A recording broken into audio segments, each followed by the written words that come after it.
Welcome back, Tiger fans, to Rockin' Radio's football podcast. I'm Nate Edwards. That's Nathan Hurst. This is Before the Box Score. Welcome to bye week numero dos. We are taking the week off, at least the team is, getting ready for Oklahoma after getting beat by Alabama. I think it's one of those perfect situations where you need your quarterback to heal up, and he's got a litany of injuries, and everybody just needs some time to chill. Unfortunately, it's chilling after a loss, so everybody's very angry and gnashing of teeth on the internet. Nathan Hurst, how you doing? Doing great. This bye week not completely mirrors, but seems to sort of mirror last bye week in that we did come off a win against Vanderbilt, but it was a very unsettling win. Now, if we had flipped the schedule and had come off barely beating Vanderbilt this time, we'd feel a lot better because we knew that Vanderbilt was a good team. Yeah. But at the time, we didn't know that yet. And so we were quite unsettled at that bye week.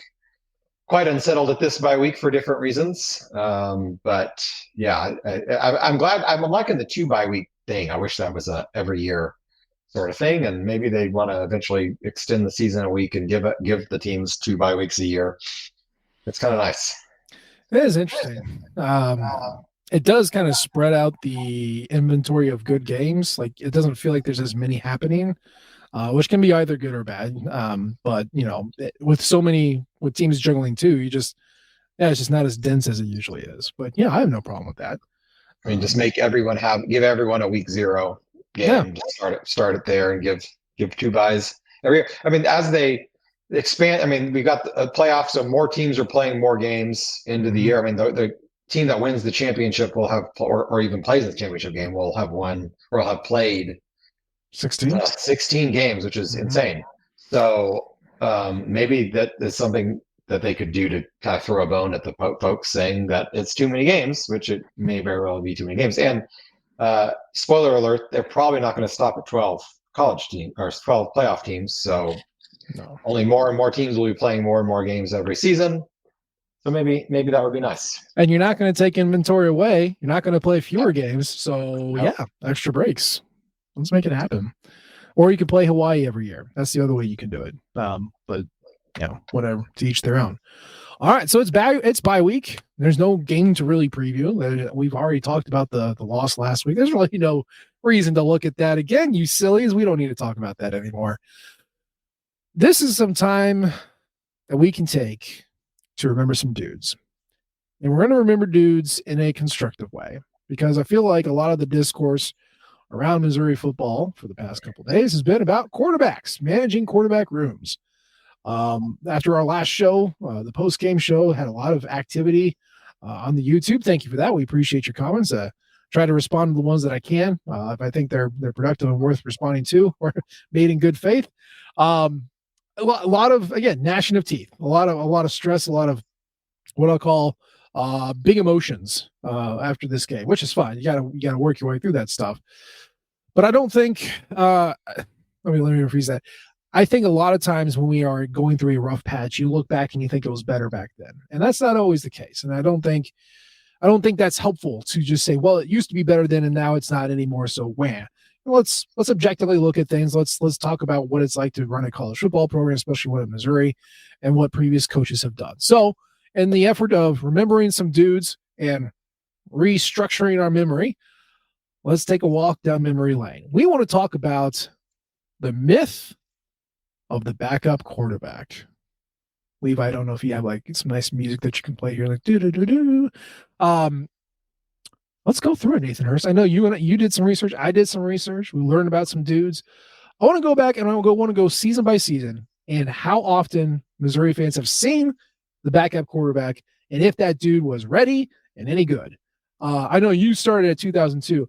For our listeners, I want you to go back with us, and I want you to mentally think in your head, do I remember the backup quarterback for that year? Because I know you remember the starter, but do you remember the backup? Let's go all the way back to 2000. Okay, we're going to start there. That was Larry Smith's last year as head coach. Nathan, I already know you know this because I told you, but listener, do you remember which quarterback in 2000 took the most snaps? You probably have some names bouncing around your head.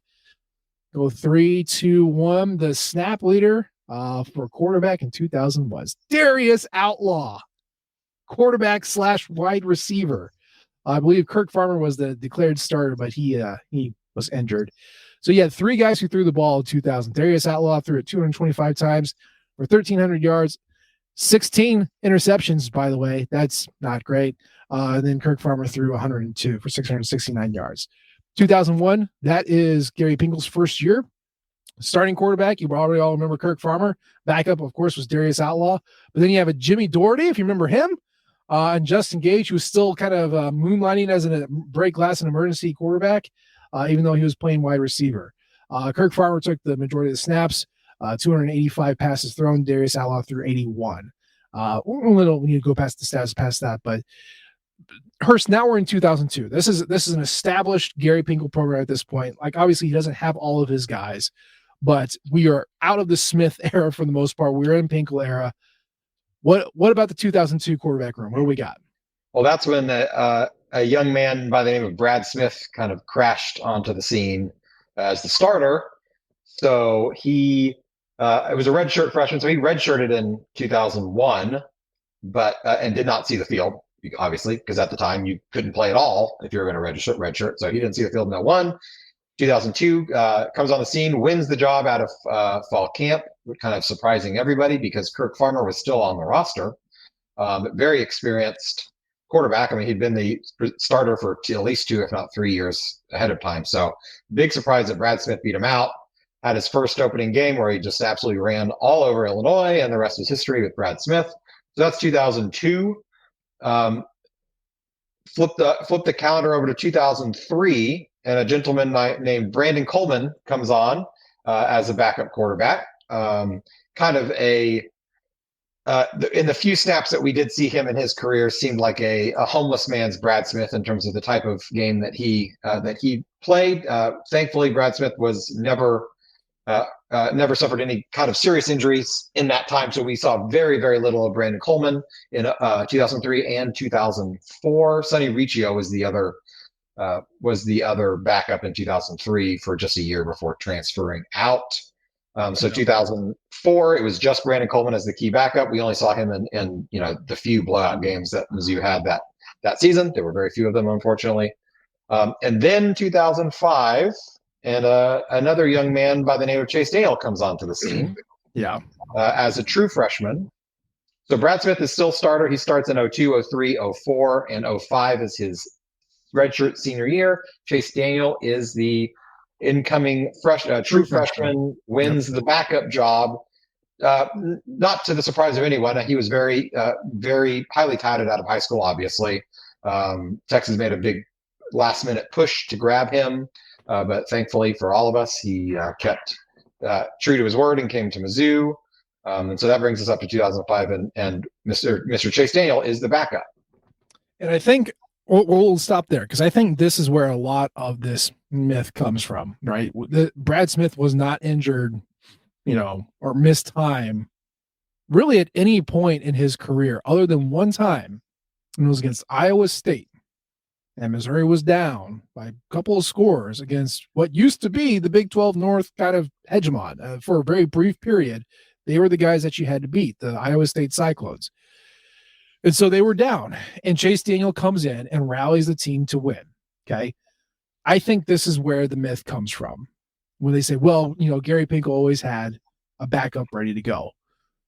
Number one, you didn't really need him for most years. Number two, the one time that Brad Smith does go down, he gets replaced by who? Chase Daniel. Who is Chase Daniel? Like the quarterback that they designed that offense for, who had been playing it in high school, who goes on to be a Heisman finalist and lead Mizzou to like the best 2 years of offensive football we have ever seen. Okay. And by far the leading passer in Mizzou history. He's over 10,000 passing yards. He had a 15-year NFL career. So yeah, that's who you're talking about. And those guys, for any program, let alone Mizzou, do not grow on trees. They don't. But it is a freshman who is brand new to college football, who just happens to be in a system that he already knows, that he's already really good at, and gets inserted into a situation to win a game. That game was in doubt. The Missouri defense was giving stuff up. So Chase won it. Absolutely. Jeff Wolford kicked that field goal. They all ran into the 25. It was beautiful. But like, that's, I feel like, where it started. And that's just such a unique case that is so hard to your point. You don't grow these guys on trees. You don't always have this type of guy, a talented freshman who already knows the system, who can step in and go from day one. So yes, it happened, but it's so rare that you can't really bank on it.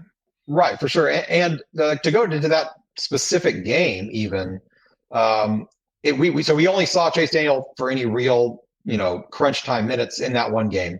The Mizzou had fallen down by 2 scores. They were, I would say, it was kind of shutting down what Mizzou was trying to do offensively. Brad Smith wasn't having much success on the ground, which is how he was most dangerous. So they bring in Chase Daniel.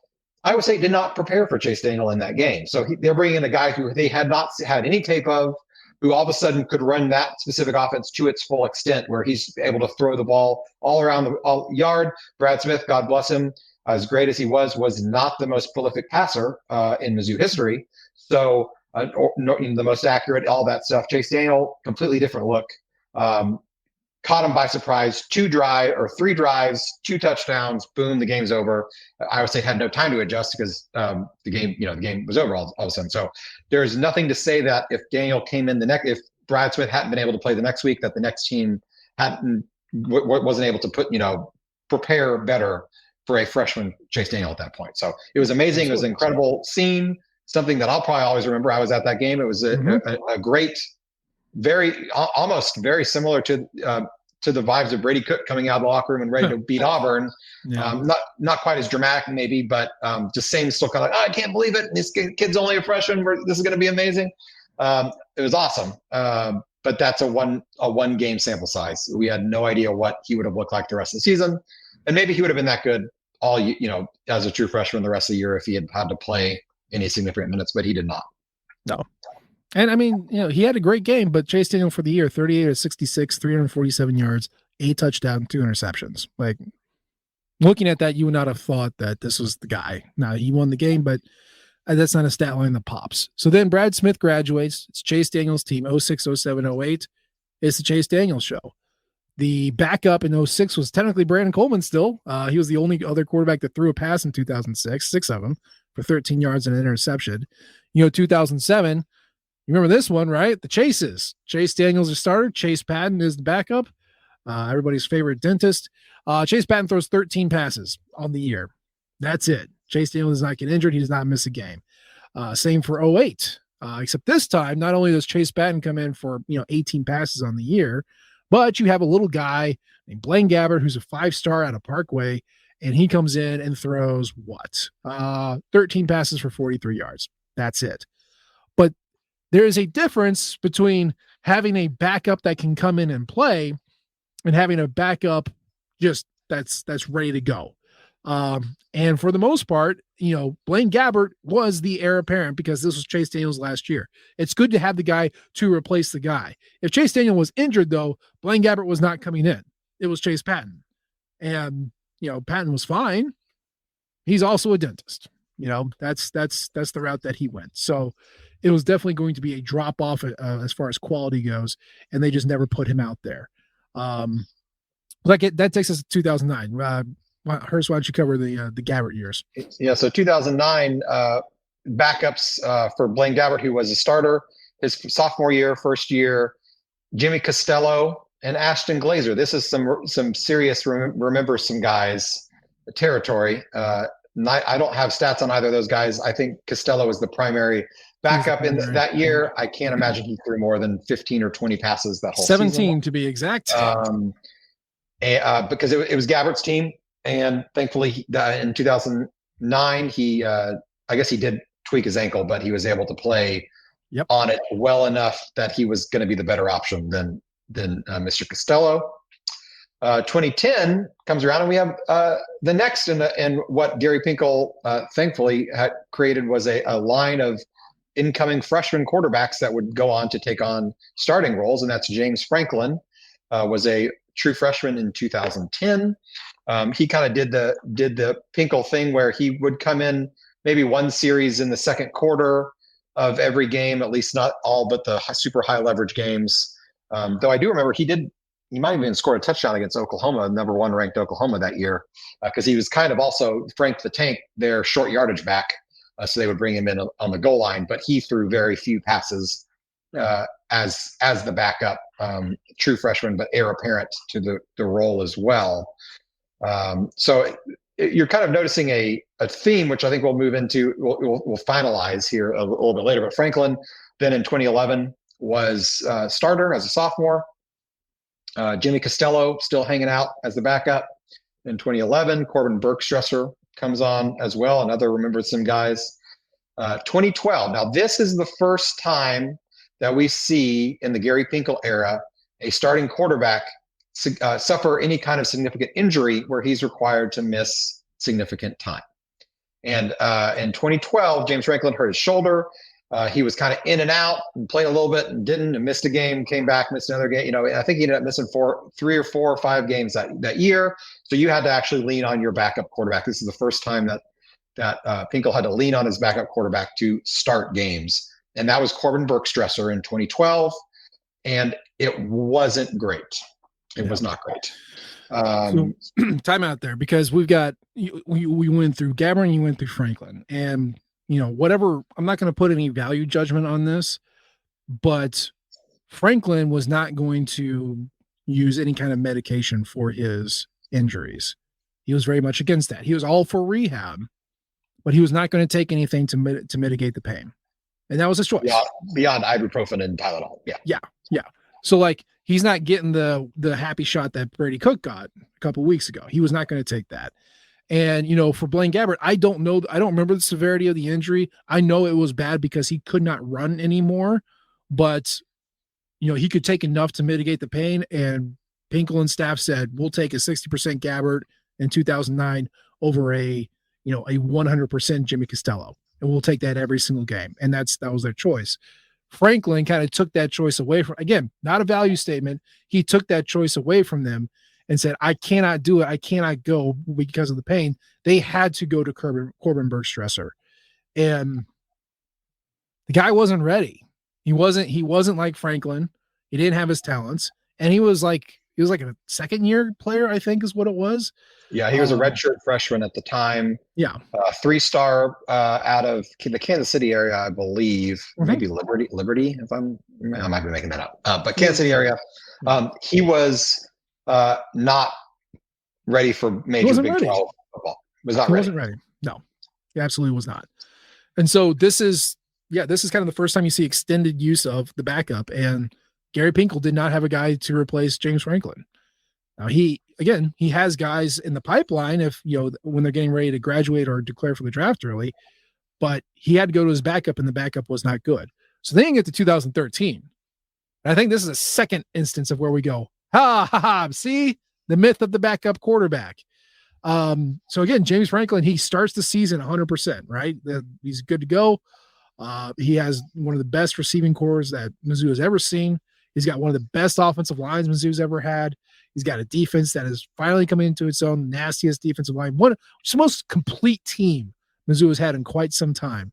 And James Franklin is the starter. And in fall camp, Matty Mock comes in and beats out Corbin Bergstresser as your number 2. James Franklin goes down. He is injured against Georgia, again with the shoulder. Matty Mock comes in and wins the game, but is not trusted to throw the touchdown pass. But he takes over for the next 4 games and loses a winnable game against South Carolina, but wins all the rest. For the season, what was he? 2013, 68 of 133. That's right around 50%. 1,071 yards, 11 touchdowns, 2 interceptions. Now, no doubt Matty Mock had the talent to chuck the ball. That's what he did. He was a Leroy Jenkins quarterback. He would deep shot you to death. And he just so happened to have the best deep shot receiving corps Mizzou's ever had to throw to. So it was a perfect situation. And even then, he still lost the game to South Carolina team that Missouri probably should have beaten. And so you see him come in and you go, oh, well, see, Pinkel had he had his backup ready to go. Well, yes, kind of. It's also a specific skill set that was amplified by this specific roster in the year that Franklin was going to be leaving at the end of anyway. So if you went back a year, I don't have the guy yet because he wasn't supposed to graduate. Next year he's got the guy, and even then, he's very scattershot. But and then we know the Matty Mock show, right? Let's see here. Who was Matty Mock as backup in 2014? Was it Eddie Prince? That would have been Bergstresser again and Marvin Zanders in 2014. I believe Zanders was a freshman that year. Yeah. Well, Mock didn't miss any time, right? That was whatever. And then 2015 happens, and Mock is the starter, and a kid named Drew Lock is the freshman that comes in, wins the backup job. Mock is caught snorting cocaine, gets kicked off the team for just poor choices. And Locke gets turned to and stinks the joint out. He does okay against South Carolina, the first game where there's no tape on him. He does not throw the ball further than 10 yards down the field, has no offensive line to protect him. And then they go on to lose every other game except for BYU and send the Pinkel era out with the whimper. But, Drew Lock was not ready because he was a freshman. They were not ready to lose Matty Mock for all those purposes. So, Hurst, what is the point of this exercise? What have you learned from this? What I've learned is that Pinkel was really, really good at lining up his heir apparent the year before his current starting quarterback was going to graduate and move on. Really, really good at that. That doesn't mean that he was good at having a reliable, ready to go backup in case someone got hurt. Because the times that it happened, got a little bit lucky with Matty Mock in 2013 because the rest of the team was amazing. It's really easy to throw it deep to LaDainian Washington and DGB and Marcus Lucas, and those guys are going to come down with it more often than not. And the defense was good. The running game was good. A guy named Henry Josie if you might remember that guy, they could lean on the running game really as well. So it made his life a lot easier. That for Matty Mock, got lucky there. He had Mock lined up for the next year because he knew that he was going to need to get him lined up. He had Drew Lock lined up for the next year because he knew that Matty Mock, I guess, would have still had some eligibility, but he didn't plan on kicking Matty Mock off the team. He planned on Matty Mock playing for another couple of years. And then by that point, Drew Lock would have been ready come 2017 when he was very much ready and put up crazy numbers 2017 and 2018. So that's what Pinkel was good at. And I think people are misremembering or misconstruing what it really looked like when a guy like Matty Mock or Chase Daniel came into the game in those instances where it happened and it actually happened to work out, because that was almost more luck than anything, or the fact that Chase Daniel was the best to ever do it at Mizzou. You don't have more than one of those because then they wouldn't be the best. So that's how that works. The big injuries, Brad Smith in 2005, for one game, you just happen to have the greatest Mizzou quarterback ever ready to go. James Franklin in 2012, you did not have the guy ready to go. 2013, you did have a guy, just so happened to be the heir apparent to the guy. And then 2015, you were not ready. So you need to have the guy in place, and they have to be one of the best of all time. And to your point, yes, having the heir apparent lined up is not the same as having a competent backup to take over. It's just not. Just got very lucky injury-wise that it lined up when most of the time when they had the heir apparent sitting there and ready to step in and go. So it is hard to have a competent backup quarterback on your team in college. This is not the NFL, and that was hard to do in Pinkel's era, let alone the NIL transfer portal era, when guys just, I'm not going to play. See ya. That's how it works. So don't be worried that Drinkwitz doesn't have a competent backup. It typically does not happen. I cited Ohio State last year. You can look at Michigan this year. You can look at really any college football team. Even the elites don't always have the backup ready to go. Like I said, Texas is an anomaly. Do not. We want to be like that, but if you're not, it's not a big deal. I promise. Okay. So we talked about the backups. You want to talk about Eli Drinkwitz quarterbacks? Because that's the other narrative I've been hearing, is that Eli Drinkwitz can't bring in quarterbacks. So let's go back and remember some more dudes. Let's start with Sean Robinson. We remember that guy. He was inherited by Eli Drinkwitz. He committed to Odom. He transferred in from TCU. Eli Drinkwitz starts in the first 2 games against Alabama and Tennessee. Yeah. And then Connor Bazelak takes over. Sean Robinson switches to safety. That's super cool. Then transfers to Kansas State. Then you have Connor Bazelak. We all remember Connor. He came in, relieved Sean Robinson, played all through the 21 year, injured for most of that. I think it's the problem there. And then he transferred to Bowling Green. Okay. So then what? Then we got Brady Cook. We all know Brady Cook. Eli Drinkwitz inherited him from Barry Odom as well. Plays a few games in 20, splits snaps against Georgia in 21, starts the bowl game. He's the starter now. Tyler Macon. Hurst, we have not talked about this. What are your thoughts on Tyler Macon? I don't think he was ever going to make it here, and I say that because he hasn't made it anywhere else. I couldn't even tell you where he ended up, to be honest. But yeah, I mean, it's a bummer. I was really excited when they got him. It seemed like he might have had all the tools based on all the recruiting reports about him. Elite 11, he was great there. It just didn't happen for him here, and I don't think it really happened for him anywhere. So it seems like Drinkwitz was able to identify the guy out of between Cook and Macon, because there was very much a battle between those two guys for the backup job to Bazelak in 01 or 21. It seems like Drinkwitz found, identified which of the two guys was going to be the guy that's going to be the best of those two. So yeah, beyond that, I couldn't say a whole lot because I don't even know what he's doing right now. He's probably went pro in something other than sports by this point. He is currently a receiver at Alcorn State. And receiver at Alcorn State. Okay, so he's down a level. He's not even playing the position that he was recruited to play here. I hope he's doing great things in the SWAC. Good for him. He's not. He's barely playing. And I remember somebody asking me this last year, like, whatever happened to Tyler Macon? I was like, oh, he's busy going 1 for 7 at Alcorn State and lost the starting job. Like, here's the thing. The 2021 recruiting class, big old crapshoot. Why? Because of COVID. COVID was the 21 class's senior year, and a bunch of them didn't play.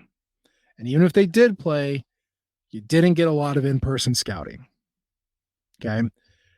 Let's rattle off. How far do I want to go? We'll do top 20 quarterbacks in the 2021. We'll do 247. Here's the top 20 quarterbacks. Quinn Ewers. Okay. Certifiable Bainer. We know he's at Texas. Maybe not as, ripping everything that we thought he could, but very good. He will play in the NFL. Yeah, Caleb Williams in the NFL. The number 3 quarterback in that class, Sam Heward. Could you pick that guy out from a can of paint? No, I know he was at Washington for a little while, then he bounced around other places, never really got a chance anywhere. Yep, he's at the FCS level now. Number 4, Drake May. We know that guy. Mm-hmm. Number 5, Brock Vandergriff, currently stinking it up at Kentucky because he can't hit anybody with the football, other than the bad guys. JJ McCarthy, okay, went to Michigan, was not asked to ever throw the ball, won a national championship. Great job, JJ. Ever heard of the name Caden Salter? Yes. Do you remember where he went? Originally, no. I know where originally he went to Tennessee. He is currently at Liberty, and he's doing well at Liberty, but Liberty. Kyle McCord, chased out of Ohio State. Not good enough. Guy named Ty Thompson, who went to Oregon. Couldn't tell you anything about him. Tyler Buckner, currently a lacrosse player. Could not hack it at Notre Dame. Baron Morton, I think might be playing at Texas Tech, but has not held the starting job very well. Eli Stowers, tight end at New Mexico State, now at Vanderbilt. Jackson Dart, we know that guy. He's at Ole Miss. Jalen Milroe, we remember that guy. Miller Moss at SC, we know that guy. He's number 15. Jake Garcia, number 16. We remember Jake. Couldn't beat out a baseball playing Sam Horn.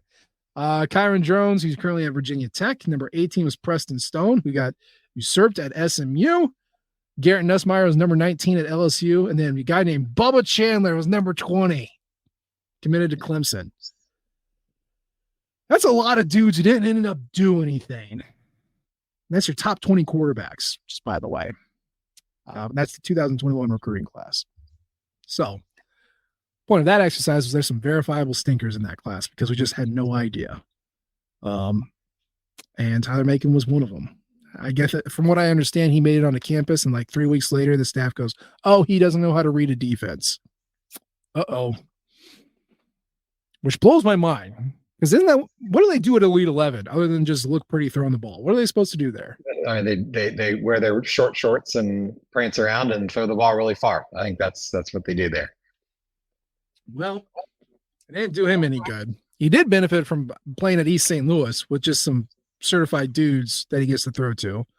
That made him look probably a little better than he actually was. But yeah, staff couldn't get him to read a defense. He didn't learn. And he didn't even learn at Alcorn State. Can't even complete a pass down there. So that sucks. But he was very highly regarded. He was a 4-star. He was local. It made all the sense in the world and just didn't work. So that sucks. That is some bad luck. Then we get to Sam Horn. We know Sam Horn, baseball guy. In fact, I would probably blame baseball for Sam Horn, right? If it wasn't for baseball, he would be third year backup. That's kind of ideal if Brady Cook goes down, right? I mean, we've not seen enough of him, but would you prefer a Sam Horn in his third year or Drew Pine in his first year? Certainly Sam Horn. I would say, though, if it wasn't for baseball, Sam Horn wasn't coming here in the first place. Absolutely. He probably goes to Tennessee, but Drinkwitz was willing to let him play baseball, and that's why Mizzou got him, because it was down to Tennessee was his other, if I remember correctly, was his other option. Now, does he stick around at Tennessee? Who knows? But if it wasn't for that, he wouldn't have been here in the first place. But if he wasn't injured from baseball, yet he would be right there. And I think everyone's feeling a lot more confident about him just having his third year in the system. Well, really second year in the system with Kirby Moore. Yeah. But he's just got the pedigree that Drew Pine doesn't really, and the size and the stature, and you just feel more confident. You see that guy, 6'4" guy, statuesque, standing out in the pocket. It just makes you feel more confident about what's going to happen, even if the production is the same. Yeah, and the book on Sam is not completed yet. We don't know what's going to happen there. But he has Tommy John, and he's not going to be available until past the spring practice, right? He's going to miss like a full 14 months. I don't know what his football timeline is. I know that it'll have been 9 months here in a couple of weeks. It'll have been 9 months from his surgery, which apparently, based on what Google told me back in January, that's when football players can start safely throwing footballs. That doesn't mean he's ready to get on the field in November, but he could at least start, stretching the arm out for football, unless he wants to take it the full 12 or 14 months and not throw anything until he starts working on his baseball stuff. Yeah, might as well. Yeah. So that gets us to Jack Abraham. Father Abraham and his many sons. Jack Abraham was the consolation prize for missing out on Jaden Daniels. Remember when Jaden Daniels was guaranteed to come to Mizzou? Do you remember that brief 14 hours or whatever it was? I wish I didn't. That was nice. I mean, I don't know what this offense would have looked like with Jaden Daniels as the quarterback. It's not the style that he played at LSU, so who knows how he does or anything like that. But yeah, he ended up at LSU, and Drinkwitz still wanted a guy to challenge Cook, so he went with Jack Abraham out of Southern Miss, and not good. Not good at all. He came into Kansas State and just stunk out. I think he immediately threw an interception. Was what happened when he came into K-State. I mean, the parallels between Jack Abraham and Drew Pine are staggering. Yeah. From not only from how they played, but how they look when they're on the field and in the pocket. I mean, if If Drinkwitz has a type for guys, he's gonna fallback guys. I think we found what his fallback guy type is. Short old dude who can't outrun. That's what it is. And then we get to Jabari Johnson, who's a 4-star out of Washington. Shocked that we got this guy. He comes all the way to Columbia for 1 year and then transfers to Oregon State. I think he's thrown a couple passes there. Looks like he's played in 6 games and he's thrown 12 interceptions so far. My God. Okay. That's whoops. Okay. Maybe we'll dodge a bullet on that one. Jeez. Wow. Stats are bad. Then we get to Jake Garcia. We talked about him earlier. He was a transfer from Miami. Could not beat out Sam Horn. Wee baby Sam Horn. So he was a third guy and he was not going to stick around. Then we get Drew Pine. Started a few games at Notre Dame, stunk it out at Arizona State. He stinks here. I think we know that one. Aiden Glover, who's a 3-star from Tennessee, freshman. And then you got Matt Zollers, who's still in high school and broke his leg. People were taking this as a referendum on Eli Drinkwitz's ability to recruit a quarterback in a very tumultuous era. I'm still giving him an incomplete. I know he inherited Cook, but the guys that he did recruit, Horn, who's still around, Zollers, who will be coming in, Glover, who's still around. I mean, can we give him a couple more years before we finally determine if he can recruit quarterbacks or not?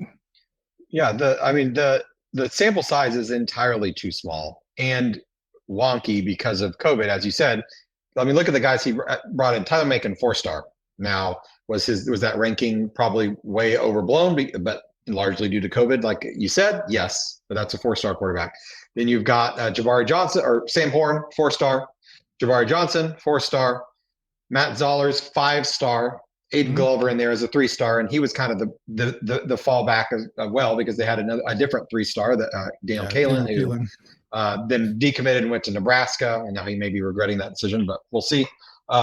Anyway, four of the 5 or 3. No, I can't do math. 3 of the 4 are 4-star guys. Then you got a 5-star guy as the 5th guy who's coming in, and Matt Zollers.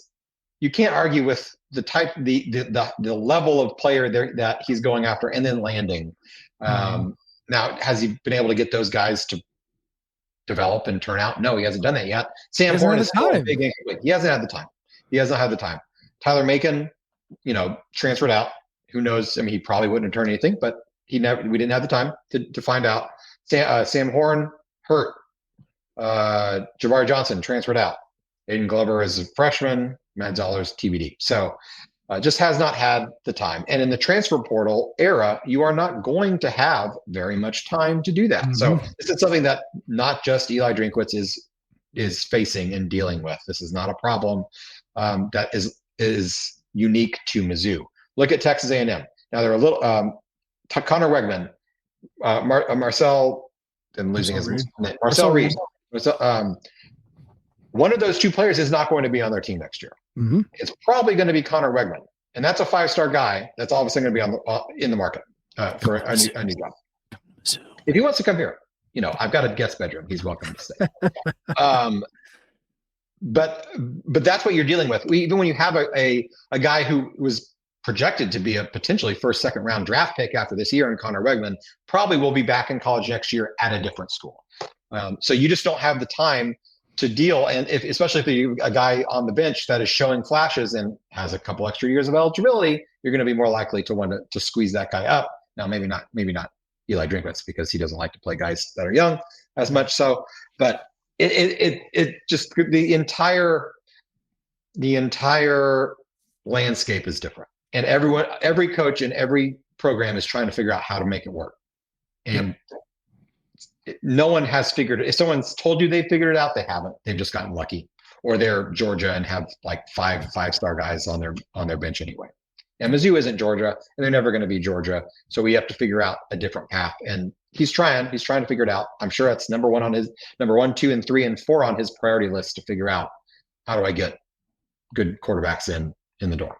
Yeah. And he probably thinks he's got one coming in 5-star Matt Zollers, who's the number 2 quarterback in the class next year. I mean, one of them is going to hit at some point. You keep throwing 4 and 5 stars guys at the problem. At some point, it's going to work out. It's just you've had Brady. Literally, he inherited Brady Cook first year. Like it took a while to get there, but like that's what he got. And Brady Cook is never going to be a guy who transferred away or jumped early. So it's a very rare situation in our modern game where you got a guy who's 4 years, 5 years almost of playing. So yeah, he's going to figure it out, and he keeps recruiting highly rated guys. And let's give him a chance. Let's let it shake out before we determine if he's good or bad at this sort of thing. But I get why there's frustration. So obviously we've heard that Brady Cook's going to be back. Eli Drinkwitz talked about it today. He said that he's for sure coming back. Did not give us a health of Brady Cook. We don't know if 60% hand, his 60% ankle, 100%, 0%. We don't know, but he's going to play again, or at least he's going to give it a go. Which, if you want to win games, you need Brady Cook. I think we figured that out over the past 2 weeks. But obviously the effectiveness of a Brady Cook is limited by hands and ankles, and we don't know what that's going to be. So when I did my recap of the game, I mentioned at the end that there's basically 3 outcomes. Number one, if you have a 100% Brady Cook, then you can win all these last 4 games on the schedule. You absolutely win them. Probably will. If you have a 50-60% healthy Brady Cook, you'll probably win 2. Maybe you could win them all, but it's seriously in doubt if you can win every single one. And then if it was Drew Pine's season going forward, I said you win 0. Maybe you win 1, but you're basically winning 0. So now we're assuming that we're eliminating the third one since Brady Cook's coming back. How do you feel about this team with Brady Cook and whatever mystery effectiveness he's going to have?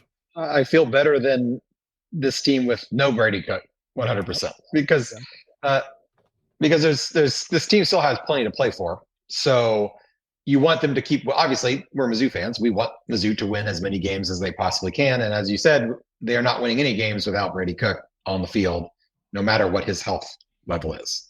It's good news. It's unequivocally good news that he's gonna be back on the field this season. Hopefully against Oklahoma next week. Though Drinkwitz was not, and won't be say for sure if he's going to play. He'll be listed as questionable. I can guarantee it.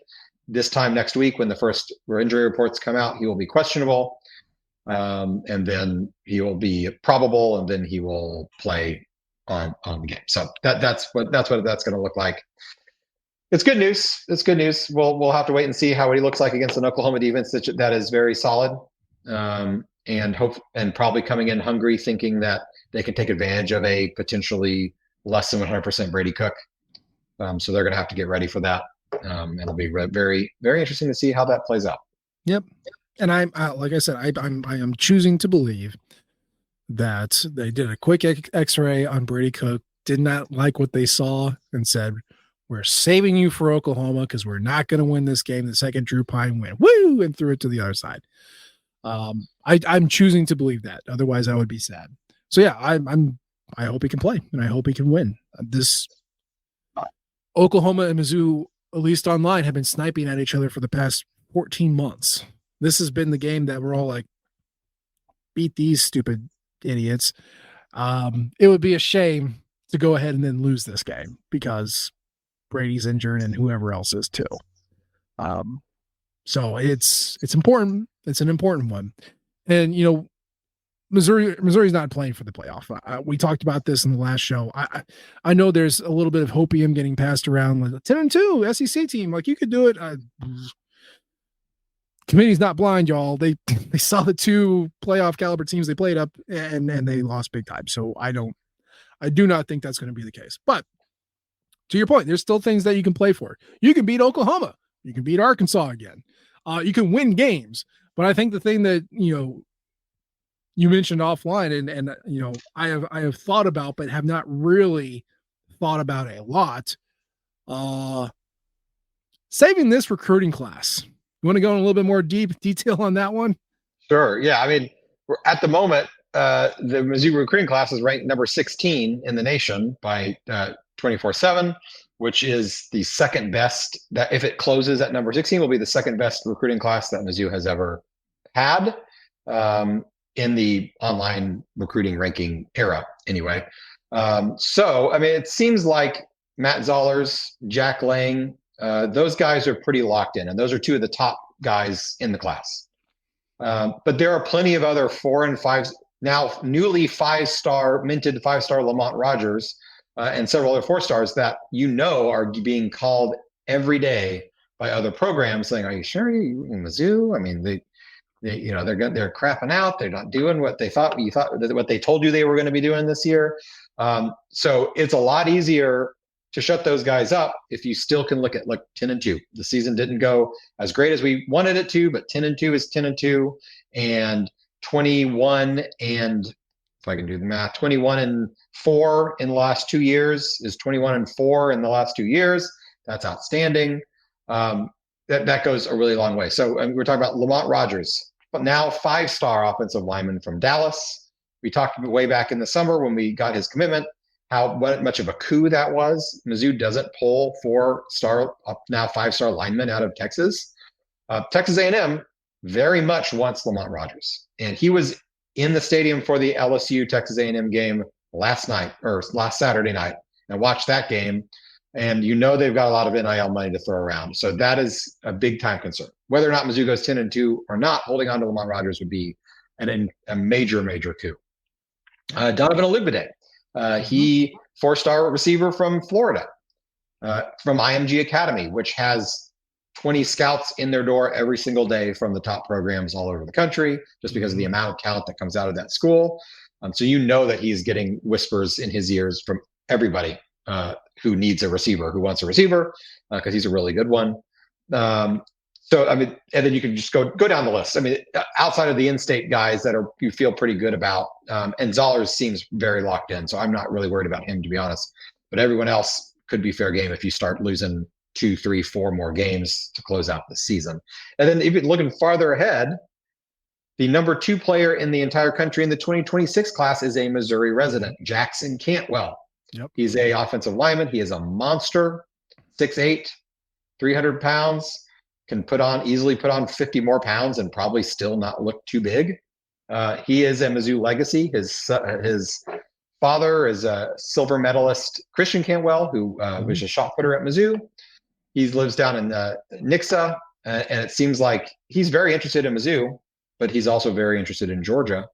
And it's Georgia has a heck of a lot more to sell if Mizzou isn't going 9-3, 10-2 this year. So even beyond this year's class, there are more wins in the recruiting trail to be had, but you can't just tank the year and then hope to regain ground somehow in the offseason. Yeah, it's all optics, man. You sell hope at the beginning when you're building the program, and you can't be wrong, right? Even if you lose games at the beginning, like, look, we're putting something together. We're putting something together. You got to be. You're gonna be part of it. You're gonna be coming in at the ground floor. You sell hope at the beginning. Now you're 4 or 5 years in. Now you have to sell proof, not only for your job but for recruits. The promises and the pie in the sky goals that only gets you so far if you're sitting at 7 wins. And you had 1 11-win season and everything else is 6 and 7. Like that's not going to cut it. It's just not. So. Yeah, do it for recruiting, something that Mizzou fans don't always get to enjoy, but now we do with this coach. You talked about Lamont Rogers, like that's a big one for me. I want to keep him too. I'm also worried about Henry Fanuku, who's also from Texas. Like to keep that guy around. Josh Lewis, like to keep that guy around too. A lot of talented dudes in this class. And yeah, you mentioned the local guys are probably not a concern, but Jamarian Morrow out of Memphis, Tennessee, 4-star running back. Jason Dow, I guess, is probably local from Belleville, but just all of them, man. Dante McClellan, my favorite, the outside linebacker from Ohio. Win games, keep him interested, show him that you can do stuff. You can sell scheme to a certain extent, but again, you have to sell proof. And it's important. So all is not lost. Even if you're not in the playoff, you show them that you've gone, like you said, 21-4 or 27-4, whatever it ends up being. Man, that's impressive. There's not a lot of teams that are doing that, especially in kind of your more super conference heavy era of the sport. It goes a long way. So it's definitely worth pursuing and winning games. Obviously, we want them to win, but you got to keep the recruits interested too. And I guess beyond that, go ahead. Beyond that, 10-win seasons do not grow on trees in Columbia, Missouri. No. There have been 7 of them in the entire 124, 23-year history of the program. 7 of them. And 6 of them have come in the last 17 years. But an 8th 10-win season is a big deal for this program. Yeah. Even 9 wins. I mean, there's only been 9 9-win seasons in the entire program history, which is kind of weird to think to be 7 and then only 9. If we win 9 games, we typically win a 10th game. But even if they got to that 9-game mark, that'd just be the 10th time in history that Mizzou has had that many games. So that's a big deal. If you're holding your head down as a fan because they didn't make the playoff this year, it still can be a special season because 1 of 8 in history is a special season. Yeah. And your back half of the schedule is still tough. We were talking about in the offseason. The first half was obviously going to be the easiest. The second half was the toughest, just with all the road games and the caliber of opponent. This backstretch, though, was the trickiest. Even now, everybody does one thing really, really well and can absolutely beat you with that one thing, right? Like Oklahoma is defense, just defense in general. The offense, everybody's dead on offense. They're not going to scare you or anything. They fired the OC, but that defense can beat you. South Carolina, their defensive line can beat you. I think they have enough pass rush, an NFL caliber pass rush. They can just lean on that. Just pull the Mizzou from 03 to 09. I'm just like, oh, we got a defensive line. Let's go win some games. And they are doing it. They are threatening to win games with just that alone. Mississippi State is just a tricky scheme. They're throwing it all over the place. They're moving warp speed. That can catch somebody, napping or slow, especially on the road when Eli Drinkwitz can't win a game. And then Arkansas is just competent offense now. Are any of these teams good? Are they the top? I mean, they're probably top 30 in SP plus, but they're not unbeatable, but you got to win them. And even if they are a little bit one note or more limited than the previous 4 teams, like you can win, you can get to 10, but it requires some effort and you can do it, especially with the Brady Cook on the field. So it is worth staying invested. It is worth continuing to show up. I saw Mizzou sold out the Arkansas game. Is that right? So it's a sellout for the year. Congratulations, everybody. We did it. Show up to the game. Be loud. You can win at home. So at least show up for those. Just off the top of your head, if you're going to power rank these last 4 games, what is the most likely to be a win? What is the least likely to be a win? I would say most likely will be Mississippi State, just because they're bad. Even if it's on the road, their defense is really, really bad. And they'll put up some points, but they can't stop a nosebleed. So that'd be number 1. Number 2, actually, I think I'm going to put it Oklahoma is going to be number 2 because they're so one-dimensional. If you can score 20 points, then you're going to win that game. As long as you're not giving them the ball multiple times on turnovers, you can win that game. Then 3 would be Arkansas, and then 4 would be South Carolina. Being on the road, they don't have very good offense either, but their defensive line is almost as scary as Texas A&M's is, and we saw how that game went. So those are all winnable games.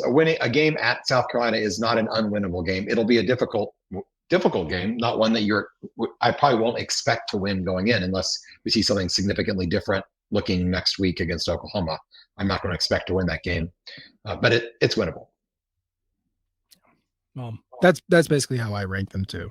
Obviously your home games are most likely to be won, and road games not so much. But Mississippi State's bad enough where you could feel confident about that, which means Mizzou will probably gack it away in extraordinarily frustrating fashion. That's one of the other teams they haven't beat yet. It is. We knocked off Auburn this year. Let's add Mississippi State to the list. Knock off Auburn. You miss Alabama. Let's go 2 for 3 on the can't beat them scale. Let's get it. But yeah, we're no games this week. You can just take the time off and enjoy other games. I hear that they play other college football games outside of Missouri Tigers. What do you got? You got any games this week that you're going to watch, or you got plans that you're going to be? I'll be camped out for the Ohio State Penn State game at 11 o'clock There you go. on Saturday. That one will be really good. No other major plans. I might enjoy a beverage or two. Stress free. That's the nice thing about bye weeks is you can't lose those games, so there's no need to be stressed. Yeah. Hey, I'm going to go vote on Saturday. It'd be a good time to do that. You're not tailgating. Well, you can tailgate if you want, but like there's no pressure. There's nothing that's going on. Go tailgate, and vote. Tailgate the voting line. But that's a good time to do it, especially if you work during the week and your employer does not give you time off. Good time to do it, especially if you're in Missouri. No excuse ballot, absentee ballot. You can go ahead and knock that out, and then you can get your sticker, and then you don't have to worry about Tuesday standing in line and all that sort of stuff. So you can do that, or just classic pumpkin patch kind of weekend. Go drink some cider, go enjoy the fall weather, the unseasonably warm fall weather, but the leaves are still falling, so it's pretty. But yeah, it's a good weekend to step away from football and just enjoy life before we get into the backstretch of the next 4 toughest games and most important games of Mizzou's season. But that is going to be the show for today. As always, we appreciate the downloads and the subscriptions. You can leave a comment or you can rate us. We love all types of feedback from you all. You follow us on Twitter. I'm at Nate G. Edwards. He's at Burst to Hearst. And of course, you can follow the Rock M flagship at Rock M Nation and our podcasting outlet at Rock M Radio. We appreciate you tuning in this time. We'll try to do better next time. And until then, MIZ. ZOU. Thank you, everyone, for tuning in to Rock M Radio, a proud partner of Fans First Sports Network. Rock M Radio is the official podcast network of Rock M Plus, a new and exciting subscription service provided by me and the other voices of Rock M Radio. Please take a few moments to head over to rockm.plus and sign up for an account today. The cost is only $5 a month, and the benefits include access to our live podcast, a subscriber-only message board, weekly newsletters, and more. If you enjoyed this episode of Rock M Radio and would like to see more just like it beamed directly into your personal device, make sure to click the subscribe button below and tell your friends. Our podcast feed is available through the Apple Podcast app for iPhone, Google Podcast app for Android, whatever app you listen to your podcast. You can also find Rock M Radio on Spotify. If you're looking for a podcast about your favorite team that is not the Missouri Tigers, Fan First Sports Network is your answer. A full podcast network loaded with the team-specific podcasts covering Major League Baseball, the NFL, NHL, NBA, MLS, and more. And we'll be back with more episodes of Rock M Radio coming to you soon.